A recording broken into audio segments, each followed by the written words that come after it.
क्या जीवन में संघर्ष गरीबी का पर्याय होता है? वो इसलिए कि हमारे देश में अब कई सारी परिभाषाएं बदल रही हैं। आज जो लोग संघर्ष करके कुछ बन जा रहे हैं वो अपने आप को गरीब बताते हैं। शायद इन लोगों ने गरीबी देखा ही नहीं। गरीबी सबसे पहले हिम्मत तोड़ती है, फिर व्यक्ति के विचार विवेक इच्छाएं सब मर जाती हैं, फिर मान सम्मान कुछ भी ले लो फर्क नहीं पड़ता। असल में ये सर लोग गरीब थे नहीं बल्कि गरीबी को और कमज़ोर बनाया है। आगे हम समझाएंगे कैसे।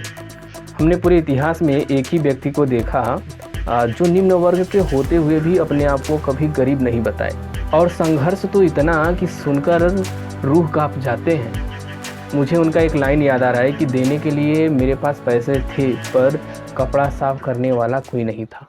बहरहाल अभी एक मूवी आई है 12th फेल, जो IPS मनोज शर्मा पर केंद्रित है, जिन्हें बेहद गरीब बताया गया है। बेशक उन्होंने अपना करियर बनाने के लिए संघर्ष किया है, पर वे इतने गरीब नहीं थे जैसा कि हमारे देश में गरीबों का स्थिति है। उनके फादर फॉरेस्ट विभाग में अधिकारी थे। देखो भाई, जिनके वर्ग के लोग बड़े बड़े इंस्टीट्यूट चलाते हों, वो उनका समाज कैसे गरीब या कमज़ोर हो सकता है? इससे तो यही लगता है कि भारत में गरीबों का बहुत तरक्की हो गया है। दरअसल ये लोग गरीबी देखे ही नहीं। असल में जो गरीब व्यक्ति होता है वो अपना गरीबी व्यक्त ही नहीं करता। ठीक वैसे ही जैसे एक ज्ञानी व्यक्ति अपने ज्ञान का बखान नहीं करते। आखिर भारत में गरीब कौन है? क्या है गरीबी रेखा का मानक? और कितना गरीब था हमारे चहेते टीचरों का परिवार?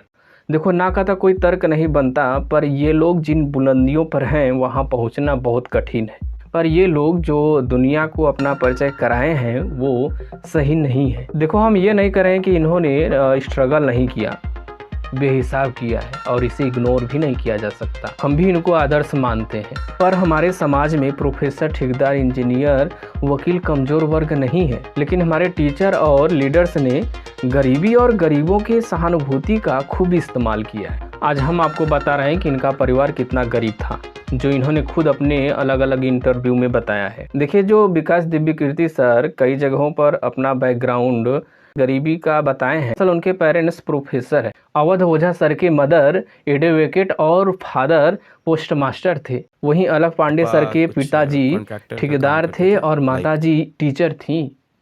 और एक पॉपुलर ब्लॉगर हैं ध्रुव राठी, जिनके पेरेंट्स इंजीनियर और टीचर थे। पर इन लोगों ने कभी गरीबी का सहानुभूति लेने से पीछे नहीं हटा। इनके तरक्की को देखकर तो यही लग रहा है कि भारत में गरीबों का बहुत विकास हो गया है। यार, ये लोग तो गरीबी को और कमज़ोर बनाते जा रहे हैं। क्या हमारे समाज में प्रोफेसर, ठेकेदार, इंजीनियर कमज़ोर वर्ग है? गरीबी को कमज़ोर ना बनाओ सर, जीने दो दुखों, अपमानों और मलिनों में। एक अम्बेडकर साहब थे जो कभी नहीं कहे कि मेरे पास पैसा नहीं था, बल्कि वो तो ये कह रहे थे कि मेरे पास पैसा था पर कोई करने वाला नहीं था। इन्हें क्या पता कि गरीबी से ज़्यादा गरीबी में किया गया अपमान गरीबों का ज़्यादा दुख पहुँचाता है। आज ये जान लीजिए कि भारत में गरीब कौन है।